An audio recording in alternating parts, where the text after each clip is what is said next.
दोस्तों, मेरा नाम राम सिंह है और मैं एक सरकारी बस ड्राइवर हूं। मुझे बस चलाते हुए लगभग 20 साल से ज्यादा हो गए हैं और इन 20 सालों में मुझे बस चलाने का काफी अच्छा अनुभव हो गया है। मैंने इन 20 सालों में न जाने कितने रूट्स पर बस चलाई है और हर तरह के रास्तों पर बस को संभालते हुए खुद को साबित भी किया है। मेरे साथ एक कंडक्टर भी है जिसका नाम राजू है। राजू एक होशियार और ईमानदार इंसान है। मैं पहले किसी और रूट पर बस चलाता था, लेकिन इस बार मेरा ट्रांसफर उत्तर प्रदेश के एक नए रूट पर हुआ। ये नया रूट कुछ खास था। मुझे अब लखनऊ से होते हुए एक गांव की ओर बस ले जानी थी। उस गांव का नाम कुशनपुर था। ये रास्ता बहुत ही खतरनाक और घने जंगलों से होता हुआ गुजरता था और दिन के वक्त भी उस तरफ जाने वाली सड़क काफी अलग नजर आती थी। मैं अपनी बस को उस रूट पर दिन के वक्त ही चलाता था। मुझे हर रोज एक चक्कर लगाना पड़ता था क्योंकि रास्ता थोड़ा लंबा था और कभी कभी वापसी पर मुझे शाम भी हो जाती थी। कुशनपुर तक पहुंचने से पहले 2 से 3 छोटे छोटे गांव भी आते थे। वहां से भी काफी सवारियां मेरी बस पर चढ़ती थीं। अब मुझे इस नए रूट पर बस चलाते हुए लगभग 4 से 5 महीने हो गए थे। मैं हर रोज उस गांव से शहर और फिर वापसी पे उस शहर से कुशनपुर तक चलता था।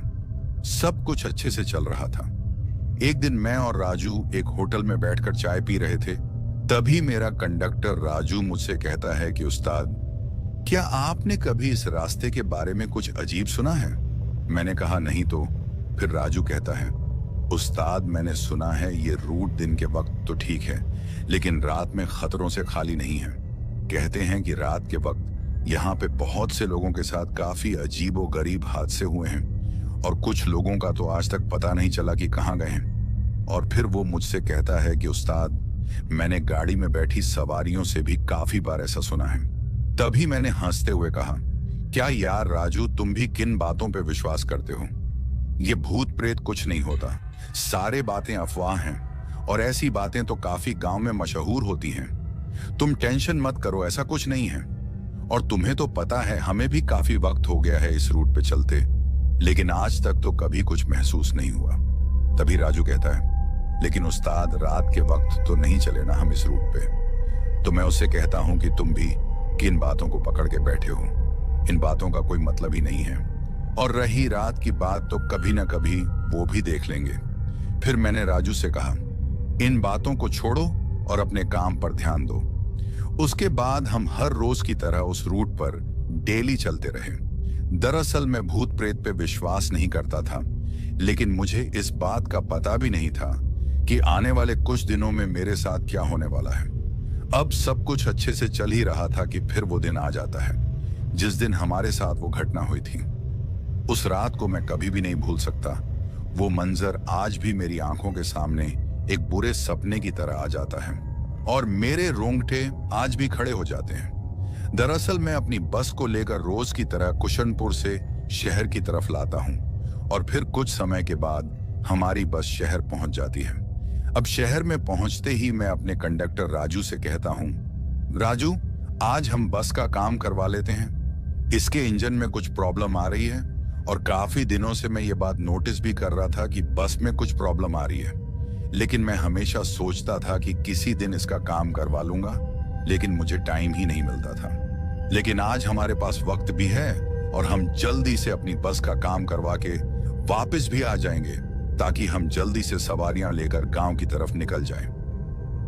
मेरी बात सुनकर मेरा कंडक्टर भी मान जाता है और कहता है, ठीक है उस्ताद, आज बस का काम करवा लेते हैं। आप लोगों को तो पता ही होगा कि सरकारी बसों की हालत क्या होती है। गाड़ी के पार्ट्स से लेकर पूरी बॉडी तक हर चीज को कभी न कभी रिपेयर की जरूरत पड़ती ही है। उसके बाद मैं और मेरा कंडक्टर बस को लेकर मैकेनिक के पास पहुंच जाते हैं ताकि इंजन की प्रॉब्लम को ठीक करवा सकें और आगे के सफर में कोई भी दिक्कत ना हो। मैकेनिक की वर्कशॉप पर पहुंचते ही हमने देखा कि वहां काफी गाड़ियां पहले से ही लाइन में लगी हुई थीं। लग रहा था कि आज मैकेनिक के पास काम काफी ज्यादा था।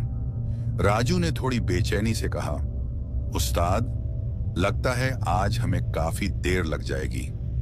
मैंने उससे तसल्ली देते हुए कहा, कोई बात नहीं राजू, बस का काम जरूरी है, वरना कल हमें और ज्यादा दिक्कत हो सकती है। फिर हम दोनों ने मैकेनिक से बात की और उन्हें बस के इंजन की प्रॉब्लम बताई। फिर उसने हमें वेट करने को कहा और हम दोनों वहां बैठकर अपनी बस के रिपेयर होने का इंतजार करने लगे। कुछ समय के बाद मैकेनिक अपना काम शुरू कर चुका था, लेकिन जैसे जैसे समय बीतता गया हम दोनों को लगने लगा कि आज कुछ ज्यादा ही देर लगने वाली है। राजू ने बेचैन होकर कहा, उस्ताद, लगता है आज की रात यहीं गुजारनी पड़ेगी। मैंने उसे तसल्ली देते हुए कहा, राजू, थोड़ा और इंतजार कर लेते हैं। मैकेनिक अपना काम कर रहा है, बस थोड़ा और वक्त लगेगा। लगभग 2 घंटे बाद मैकेनिक ने हमें इशारा किया कि बस का काम हो गया है। हम दोनों ने राहत की सांस ली और फिर हम अपनी बस को लेकर वापस उसी जगह पहुंचे जहां से हमें सवारियां लेकर उस गांव के लिए निकलना था। लेकिन वहां पहुंचकर मैंने देखा कि वहां मुझे उस गांव की तरफ जाने वाली एक भी सवारी नजर नहीं आ रही थी। मुझे और राजू को थोड़ा अजीब लगा। फिर मैंने अपने कंडक्टर से कहा, यार राजू, आज तो कोई भी सवारी नजर नहीं आ रही और अभी तो शाम भी नहीं हुई है। राजू ने इधर उधर देखा और फिर कहा, उस्ताद, लगता है हमको आज कुछ ज्यादा ही देर हो गई। शायद वो सवारियां किसी और गाड़ी में चली गई होंगी। फिर मैंने सोचा कि राजू ठीक कह रहा है। हो सकता है कि वो किसी और ही गाड़ी में चली गई हों, क्योंकि उन लोगों को क्या पता था कि हम बस का काम करवाने गए हैं और वो हमारा इंतजार आखिर क्यों करते। मैंने इस बात को नजरअंदाज करते हुए बस स्टार्ट की और कुशनपुर के लिए निकलने की तैयारी करने लगा। लेकिन जैसे ही मैंने बस स्टार्ट की और थोड़ा आगे बढ़ा, तभी राजू मुझसे कहने लगा, उस्ताद, आज हम एक काम करते हैं, हम दोनों यहीं रुक जाते हैं और किसी होटल में जाकर आराम करते हैं। वैसे भी हमें अब काफी देर हो गई है और रात को उस रास्ते पर जाना थोड़ा रिस्की हो सकता है। काश मैंने उस दिन अपने कंडक्टर की वो बात मान ली होती तो शायद वो हादसा हमारे साथ कभी ना होता। फिर मैंने अपने कंडक्टर से कहा, राजू, हम आज रुक नहीं सकते, हमारा जाना जरूरी है। ये सरकारी बस है, हमें इस बस को अपनी मंजिल तक पहुंचाना है। हम इस बस को ऐसे ही कहीं भी छोड़ नहीं सकते। जो भी हो, हमें आज ये रूट पूरा करना ही पड़ेगा। फिर मैंने कहा, तुम टेंशन मत लो, वैसे भी हम यहां से तो रोज ही चलते हैं, तो तुम्हें डरने की कोई जरूरत नहीं है। मेरी बात सुनकर मेरा कंडक्टर राजू भी मान जाता है और कहता है, ठीक है उस्ताद, तुम कहते हो तो सब अच्छा ही होगा। उसके बाद हम दोनों अपनी बस में बैठ जाते हैं और फिर मैं अपनी बस को लेकर शहर से कुशनपुर की ओर निकल जाता हूँ। बस में सिर्फ हम दोनों ही थे, क्योंकि उस तरफ जाने वाली सवारियां हमें एक भी नहीं मिली थी। अभी रात होने में कुछ ही वक्त बाकी था। दोस्तों, मैं आपको बताता चलूं कि जिस वक्त की मैं आपको बात सुना रहा हूं, वो वक्त सर्दियों का था। ये बात जनवरी के महीने की है और उस समय सर्दी काफी ज्यादा थी। अब मैं और मेरा कंडक्टर अपनी मंजिल की ओर निकल जाते हैं। हम लगभग दिन के 5 बजे के करीब वहां से निकल जाते हैं और फिर मेरा कंडक्टर मेरे साथ मेरे केबिन में बैठ जाता है। फिर हम रास्ते में थोड़ी बहुत बातें करते हैं। अब जैसे ही हम गांव की ओर बढ़ रहे थे, मैंने देखा कि सड़क के किनारे 2 आदमी खड़े हैं जो हमसे लिफ्ट मांग रहे थे। मैंने राजू से पूछा, राजू, ये लोग इस वक्त कहां जा रहे होंगे? ये हमसे लिफ्ट मांग रहे हैं, क्या बोलते हो? बस रोक कर इन्हें लिफ्ट दे दी जाए या नहीं? राजू ने थोड़ी देर सोचा और कहा, उस्ताद, अभी तो रात भी नहीं हुई है, तो कोई बात नहीं, चढ़ा लेते हैं। कम से कम हम दोनों के अलावा ये भी होंगे बस में। उसकी बात सुनकर मैंने मुस्कुराते हुए कहा, क्या यार राजू, तुम अभी भी रात को लेकर डरे हुए हो, कुछ नहीं होगा। लेकिन तभी राजू ने बेचैन होकर कहा, उस्ताद, आज मुझे कुछ अजीब लग रहा है और ऐसा एहसास मैंने पहले कभी नहीं किया। फिर मैंने उसे हिम्मत देते हुए कहा, तुम चिंता मत करो, कुछ नहीं होगा, सब ठीक होगा, तुम देखना। फिर मैंने बस रोकी और उन दोनों आदमियों को लिफ्ट दे दी। अब वो दोनों आदमी पीछे सीटों पर जाकर बैठ गए और फिर हमने अपनी बस को आगे बढ़ा लिया। अब रात पूरी तरह से ढल चुकी थी और अंधेरा गहराने लगा था। बस की हेडलाइट्स सड़क पर चमक रही थी। लेकिन उनके अलावा दूर दूर तक कोई रोशनी नहीं थी। चारों तरफ घना जंगल था, जो अब और भी डरावना लगने लगा था। हमारी बस उस सुनसान सड़क पर आगे बढ़ रही थी और रात की सर्द हवा के साथ साथ एक अजीब सा सन्नाटा भी माहौल पर छा गया था। न सड़क पर कोई गाड़ी, न कोई पैदल चलने वाला और न ही किसी जानवर की कोई आवाज। सब कुछ जैसे थम सा गया था। रास्ता जैसे जैसे आगे बढ़ता जा रहा था, अंधेरा और भी गहरा होता जा रहा था। चारों तरफ सिर्फ हमारी बस की हेडलाइट्स की रोशनी थी, जो सड़क को थोड़ा बहुत दिखा रही थी। सड़क के दोनों ओर घना जंगल खामोशी से खड़ा था, जैसे वो भी हमारी हर हरकत को देख रहा हो। अब कुछ देर बस चलाने के बाद मैंने देखा कि सड़क के किनारे 3 लोग खड़े हैं। एक आदमी, एक औरत और उनके साथ एक छोटी सी लड़की, जिसकी उम्र लगभग 5 से 7 साल के बीच होगी। वो तीनों हमारी तरफ इशारा कर रहे थे, जैसे हमसे लिफ्ट मांग रहे हों। उनकी हालत देखकर ऐसा लग रहा था कि उन्हें मदद की जरूरत है। मैंने बस की रफ्तार धीमी की और राजू से पूछा, राजू, सामने ये लोग हमसे लिफ्ट मांग रहे हैं, क्या कहते हो, इन्हें लिफ्ट दे दी जाए या नहीं? राजू ने उन लोगों की तरफ गौर से देखा, फिर थोड़ा हैरानी से कहा, बड़ी अजीब बात है उस्ताद, इतनी रात को ये लोग इस जंगल के बीचों बीच सड़क पर क्या कर रहे होंगे? मैंने भी उनकी हालत पर गौर किया। उस औरत ने घूंघट डाल रखा था और वो आदमी अपनी जगह एकदम सीधा खड़ा था। उनके साथ वो छोटी सी बच्ची अपनी मां का हाथ पकड़े खड़ी थी। उसकी मासूम आंखें हमारी बस की तरफ टकटकी लगाए हुए थीं। राजू ने उस बच्ची की तरफ देखते हुए कहा, उस्ताद, इनके साथ ये छोटी सी बच्ची भी है, शायद इन्हें सच में मदद की जरूरत होगी। उसकी बात में एक नरमी थी और उस मासूम बच्ची की तरफ देखकर मुझे भी उस पर तरस आने लगा। मैंने राजू की ओर देखा और कहा, ठीक है राजू, शायद हमें इन्हें लिफ्ट दे देनी चाहिए। उसके बाद मैंने अपनी बस को रोक लिया। अब वो तीनों हमारी बस की तरफ आने लगते हैं। जैसे ही वो हमारी बस के दरवाजे के पास पहुंचे, तभी मेरा कंडक्टर राजू उनसे कहता है कि आप लोगों को कहां जाना है। उनमें से वो आदमी राजू से कहता है कि हमें आगे जो गांव है वहां तक जाना है, हमारी गाड़ी खराब हो गई है और हम यहां फंस गए हैं। राजू ने उनकी हालत को देखते हुए कहा, ठीक है, आप लोग चढ़ जाइए, लेकिन इतनी रात में इस सुनसान जगह पर कैसे फंसे? आदमी ने एक गहरी सांस ली और बस में चढ़ते हुए बोला, हमने भी सोचा नहीं था कि यहाँ इतनी मुश्किल हो जाएगी। बच्ची को ठंड लग रही है, इसलिए जल्दी घर पहुंचना जरूरी है। औरत ने अब भी अपना घूंघट नहीं हटाया था और बच्ची अपनी मां का हाथ कसकर पकड़े हुए थी। फिर राजू ने उन्हें बस में बैठने का इशारा किया। अब वो तीनों धीरे से बस की पिछली सीटों पर जाकर बैठ जाते हैं। फिर राजू बस का दरवाजा बंद करता है और मेरे साथ कैबिन में बैठ जाता है। उसके बाद मैं फिर से बस चलाना शुरू कर देता हूं। अब हम फिर से उस अंधेरी सड़क पर आगे बढ़ने लगे, लेकिन बस के अंदर का माहौल अब पहले से ज्यादा भारी लगने लगा था। उनके गाड़ी में चढ़ने के बाद बस में काफी ज्यादा ठंड हो गई थी। बस के अंदर का माहौल अब कुछ अलग सा लग रहा था। ऐसा लग रहा था जैसे पूरी गाड़ी को किसी ने बर्फ की चादर से ढक दिया हो। राजू ने भी अपनी जैकेट के बटन कसकर बंद कर लिए और मुझे भी अब काफी ज्यादा ठंड लग रही थी। बस के शीशों पर ठंड की धुंध जमा होने लगी थी, जिससे बाहर का नजारा भी धुंधला हो गया। हर सांस के साथ ठंडी हवा का एहसास और भी गहरा होता जा रहा था। गाड़ी के अंदर की ये अजीब सी ठंड हमें बेचैन करने लगी थी। राजू ने मेरी तरफ देखते हुए कहा, उस्ताद, ये ठंड कुछ ज्यादा ही हो गई है। मैंने उसकी तरफ देखा और धीरे से कहा, हाँ यार राजू, ठंड तो कुछ ज्यादा ही हो गई है। अब जैसे जैसे हम आगे की ओर बढ़ रहे थे, ठंड का माहौल उतना ही ज्यादा होता जा रहा था। मुझे बस चलाने में अब काफी दिक्कत हो रही थी। मेरे हाथ सुन्न हो रहे थे। ऐसा लग रहा था मैं ज्यादा देर बस नहीं चला पाऊंगा। मुझे भी ऐसा एहसास आज तक नहीं हुआ था जैसा एहसास आज हो रहा था।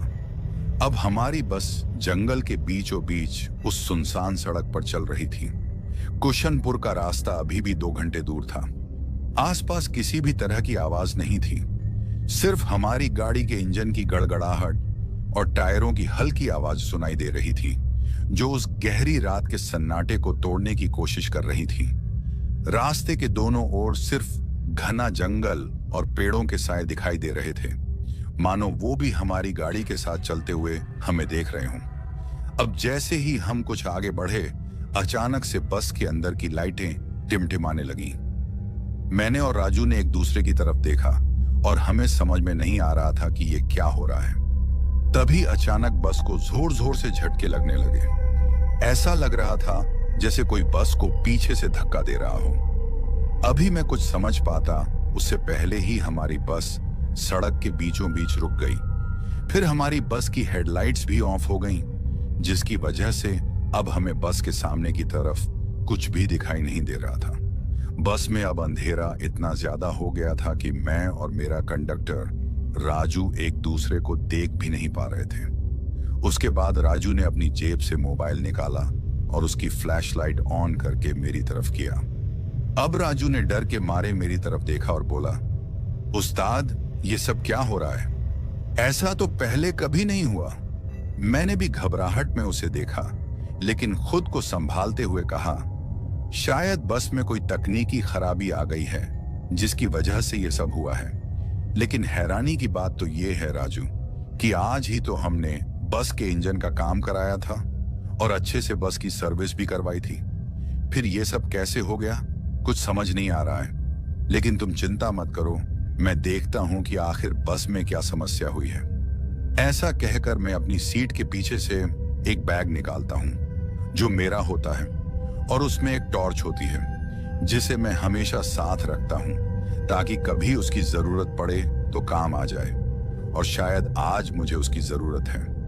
फिर मैं उस टॉर्च की लाइट ऑन करता हूं और अपनी बस से बाहर जाने की कोशिश करता हूं। अब मैं जैसे ही बस के बाहर जाने की कोशिश करता हूं, तभी मेरा कंडक्टर राजू मुझसे कहता है, उस्ताद, बाहर मत जाओ। तो मैं उससे कहता हूं, क्यों राजू, तुम ऐसा क्यों बोल रहे हो? तो वो मुझसे कहता है, उस्ताद, इस सुनसान सड़क पर बाहर निकलना खतरे से खाली नहीं है। जो भी आज तक मैंने इस रास्ते के बारे में सुना है, उसमें सारे हादसे रात के वक्त ही हुए हैं। इसलिए उस्ताद, मैं आपको मना कर रहा हूं। उसकी बात सुनकर मैं उससे कहता हूं, राजू यार, तुम फिर से वही बातें पकड़ कर बैठे हो। कुछ नहीं होगा, और अगर मैं बाहर नहीं गया तो हमें पूरी रात इस सड़क पर बितानी पड़ेगी। और तुम्हें तो पता है कि इस सड़क पर रात बिताना कोई आसान बात नहीं है। ठंड इतनी है कि कुछ ही मिनटों में हमारे जिस्म का खून जम जाएगा और शायद हमें जान से भी हाथ धोना पड़े। फिर मैं राजू से कहता हूं, तुम भी मेरे साथ बाहर चलो, हम दोनों देखते हैं कि आखिर बस में क्या खराबी आ गई है। मेरी बात सुनकर राजू भी मेरे साथ बस के बाहर आ जाता है। बस के बाहर आते ही मैंने देखा कि चारों ओर एक अजीब सा सन्नाटा पसरा हुआ है, लेकिन मैंने किसी चीज पर ज्यादा ध्यान नहीं दिया और इंजन का मुआयना करने का सोचा। फिर मैंने इंजन का बोनट खोला और अपनी टॉर्च की रोशनी में उसकी जांच करने लगा, लेकिन मुझे कुछ खास समस्या नजर नहीं आई। फिर मैंने टायरों की ओर देखा तो मुझे कुछ भी गड़बड़ नहीं लगी, लेकिन फिर भी वो झटके और बस का यूं बीच सड़क में रुक जाना मुझे अजीब लगा। मैं इस सोच में डूबा था कि आखिर ये सब हुआ कैसे। अभी मैं ये सोच ही रहा था कि तभी मुझे पीछे से किसी आदमी की आवाज आती है और वो आदमी मुझसे कहता है, उस्ताद जी, क्या हो गया है? आपने बीच सड़क में बस को क्यों रोक दिया है? दोस्तों, मैं आपको बताता चलूं कि ये आदमी वही था जो अपने साथी के साथ हमारी बस में शहर के थोड़े आगे से बैठा था, और वो बस के बाहर आकर हमसे पूछ रहा था कि क्या हुआ है, आपने बस को क्यों रोका है। पहले तो मैं और मेरा कंडक्टर उसकी आवाज सुनकर अचानक से चौंक गए, लेकिन फिर मैं उससे कहता हूं, भाई साहब, बस में कुछ खराबी आ गई है, जिसकी वजह से बस रुक गई है। हम लोग देख रहे हैं कि आखिर क्या समस्या हुई है। मेरी बात सुनकर वो आदमी मुझसे कहता है, क्या मैं आपकी कुछ मदद कर सकता हूं? तो मैं उससे कहता हूं, आप क्या मदद करेंगे हमारी? शायद बस में कोई तकनीकी खराबी आ गई है, लेकिन हमें समझ नहीं आ रही कि आखिर हुआ क्या है। तो वो आदमी मुझसे कहता है, मैं एक मैकेनिकल इंजीनियर हूं और शायद मैं आपकी कुछ मदद कर सकता हूं। फिर वो आदमी दोबारा से इंजन को चेक करता है और कुछ वक्त के बाद मुझसे कहता है, अब आप बस को स्टार्ट करके देखो। उसकी बात सुनकर मैं बस में चढ़ जाता हूं और बस को स्टार्ट करने की कोशिश करता हूं, लेकिन बस एक हल्की सी खड़खड़ाहट करती है और फिर बंद हो जाती है। उसके बाद मैं फिर से एक बार बस को स्टार्ट करने की कोशिश करता हूं, लेकिन इस बार बस स्टार्ट हो जाती है और बस की हेडलाइट्स भी ऑन हो जाती हैं। बस स्टार्ट हो जाने के बाद मैं काफी खुश हो जाता हूं और उस आदमी का शुक्रिया करता हूं। उसके बाद मेरा कंडक्टर राजू और वो आदमी बस में चढ़ जाते हैं, लेकिन इस बार वो आदमी हमारे साथ केबिन में बैठ जाता है। फिर हम बस को आगे बढ़ा लेते हैं। अब मैं उस आदमी से कहता हूं, अगर आज आप ना होते तो शायद हमको आज की रात यहीं गुजारनी पड़ती। तो वो हमसे मजाक में कहता है, शायद आपके साथ साथ हमको भी रात यहीं गुजारनी पड़ती। फिर मैं उस आदमी से कहता हूं, आप कहां तक जा रहे हो? तो वो आदमी मुझसे कहता है, हम अपने दोस्त की शादी में जा रहे हैं। यहां आगे एक गांव आता है, हमारा दोस्त वहीं रहता है, तो हम लोग वहीं जा रहे हैं। उसके बाद मैं उस आदमी से कहता हूं, आप पीछे जाकर अपने दोस्त के साथ आराम से बैठ जाइए। जैसे ही वो गांव आएगा मैं आपको बता दूंगा। मेरी बात सुनकर वो आदमी मुझसे कहता है, मेरा साथी तो पीछे सीट पर आराम कर रहा है और मैं भी उसके साथ बैठकर आराम ही कर रहा था, लेकिन बस को अचानक से रुकता देख मेरी नींद टूट गई और फिर मैं जाग गया। वैसे भी मैं काफी देर से आराम करके थक गया हूं, तो सोचा क्यों ना आप लोगों के साथ आगे केबिन में बैठकर बातें कर ली जाएं। फिर वो आदमी हमारे साथ हमारे केबिन में ही रहा और हम तीनों बातें करने लगे। जिस गांव में उस आदमी को जाना था वो गांव अभी भी 7 से 8 किलोमीटर की दूरी पर था। हमें लग रहा था कि सब कुछ नॉर्मल हो गया है, लेकिन शायद हमें इस बात का पता ही नहीं था कि आगे चलकर हमारे साथ जो होने वाला है उसकी शायद हमने कभी कल्पना भी नहीं की थी। अभी हम कैबिन में बातें कर ही रहे थे कि अचानक मेरा कंडक्टर राजू मुझसे कहता है कि उस्ताद, मैं पीछे की सवारियों की टिकट काट कर आता हूं और उनसे पूछता हूं कि उन लोगों को कहां तक जाना है। दोस्तों, आपको बताता चलूं कि मेरा कंडक्टर उन 3 सवारियों की बात कर रहा है जिनको हमने थोड़ी देर पहले अपनी बस में लिफ्ट दी थी, जिनमें एक आदमी, एक वो घूंघट वाली औरत थी और साथ में उनकी वो छोटी सी लड़की जो बस के आखिरी सीटों पर जाकर बैठे थे। उसके बाद मेरा कंडक्टर राजू कैबिन से उठकर पीछे की ओर जाने की कोशिश करता है, लेकिन जैसे ही राजू कैबिन के दरवाजे से बाहर अपना कदम रखता है वो उसी जगह रुक जाता है और डर के मारे कांप जाता है। उसके बाद वो अपने आप को कैबिन की ओर धकेलता है। उसको ऐसा करते हुए मैं देख लेता हूं। तभी मैं अपने कंडक्टर से पूछता हूं, राजू, तुम वापस क्यों आ गए? लेकिन उसने मेरी बात का कोई भी जवाब नहीं दिया, बस डर के मारे कांप रहा होता है। उसके मुंह से शब्द ही नहीं निकल रहे थे। ऐसा लग रहा था जैसे वो कुछ बोलने की कोशिश तो कर रहा है लेकिन बोल नहीं पा रहा।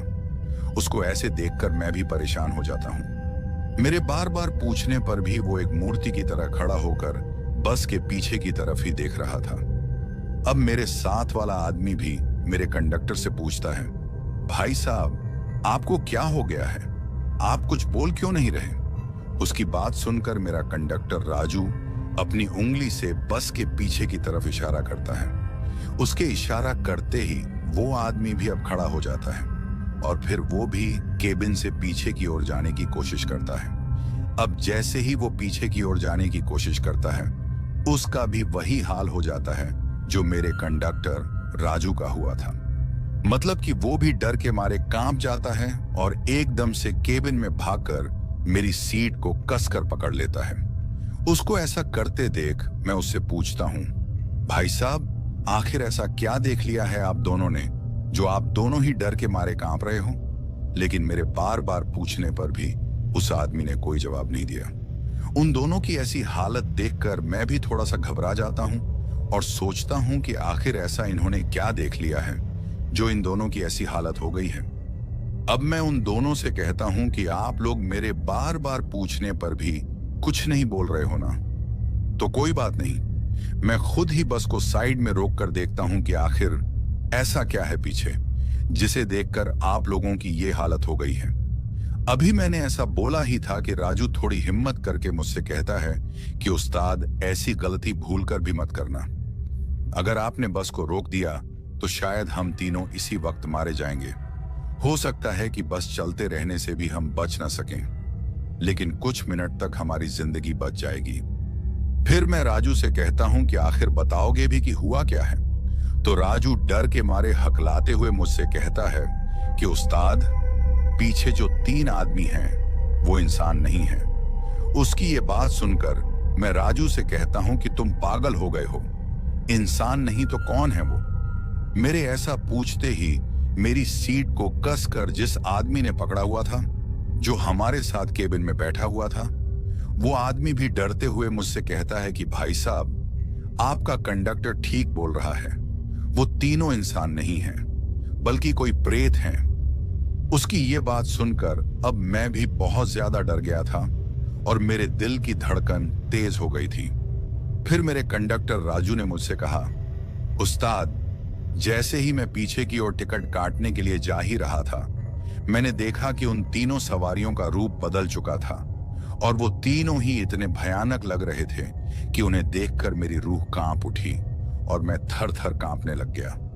वो आदमी जो पहले एक सामान्य सा इंसान लग रहा था, अब एक भूतिया आकृति में बदल चुका था।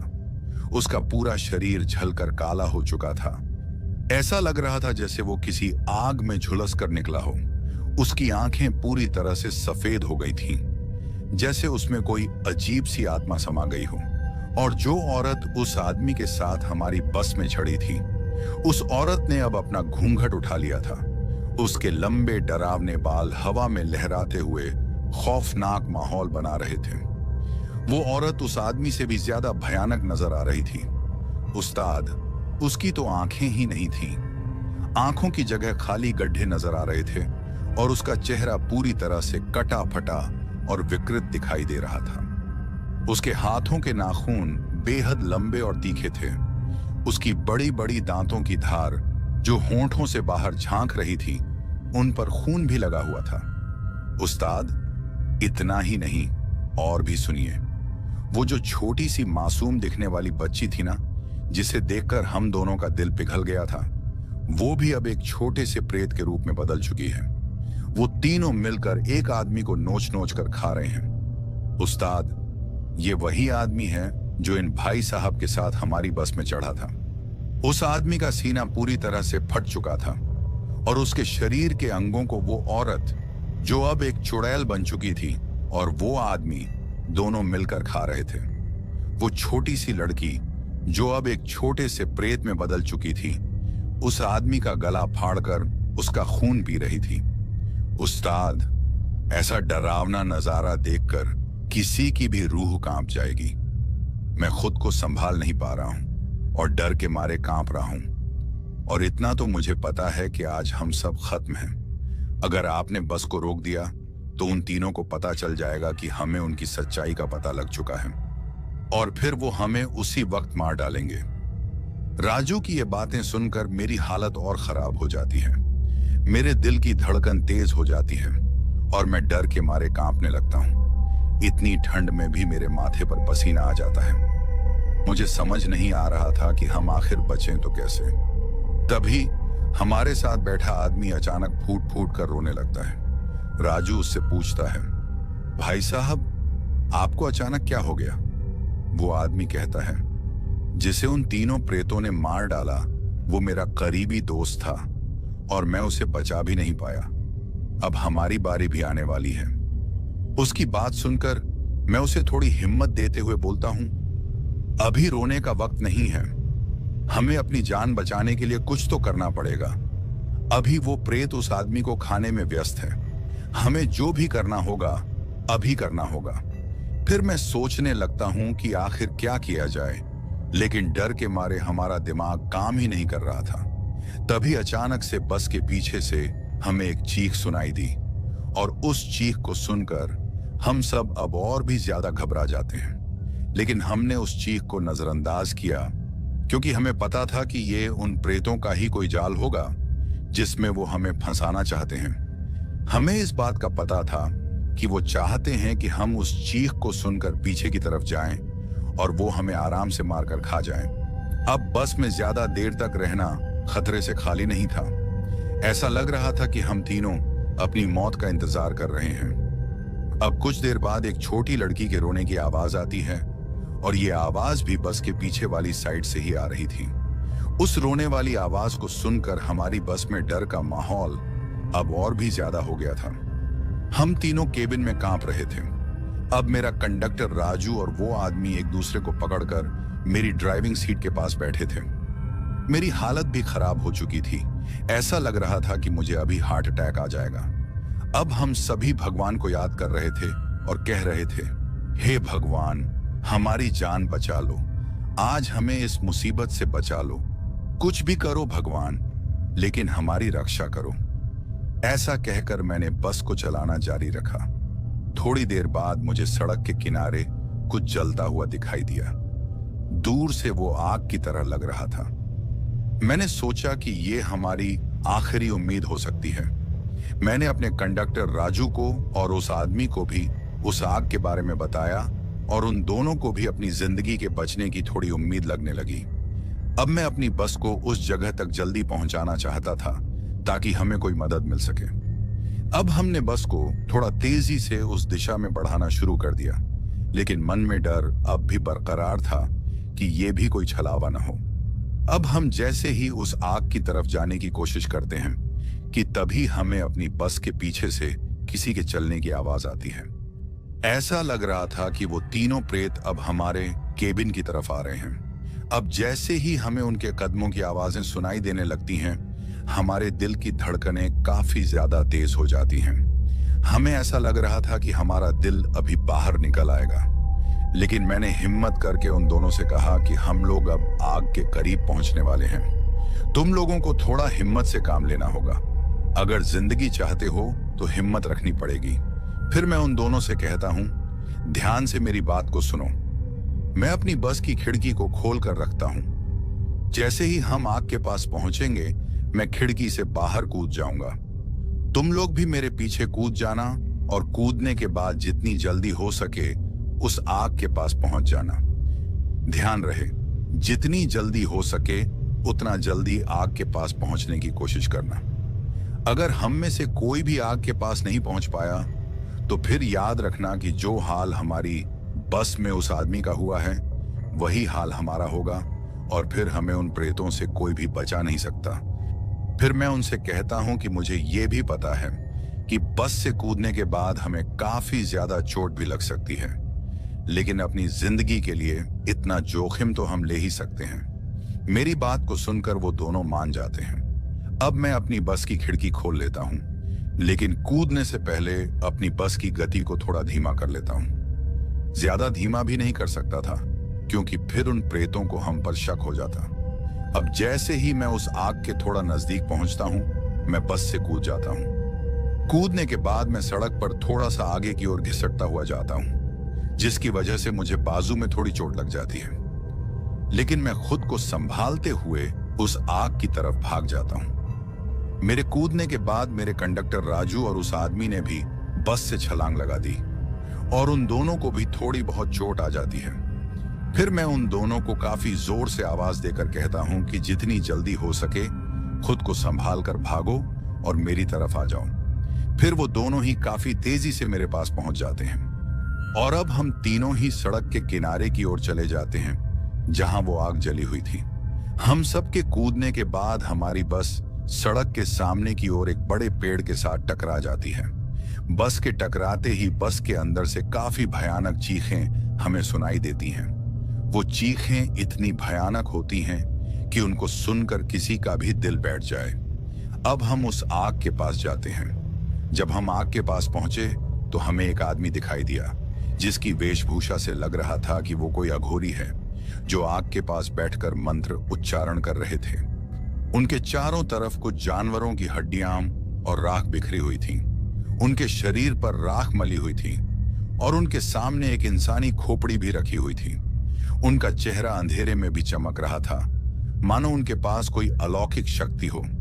फिर मैंने हिम्मत जुटाकर उस अघोरी बाबा के पास जाकर कहा, बाबा हमारी मदद करो, हमारी जान को खतरा है। हमारे पीछे 3 लोग पड़े हुए हैं जो इंसान नहीं हैं। उनको देखकर ऐसा लगता है जैसे वो कोई प्रेत हो। बाबा हमें इस मुसीबत से बचाओ, अब आपका ही सहारा है। मेरी बातों को सुनकर अघोरी ने अपनी आंखें खोली और हमें ध्यान से देखा।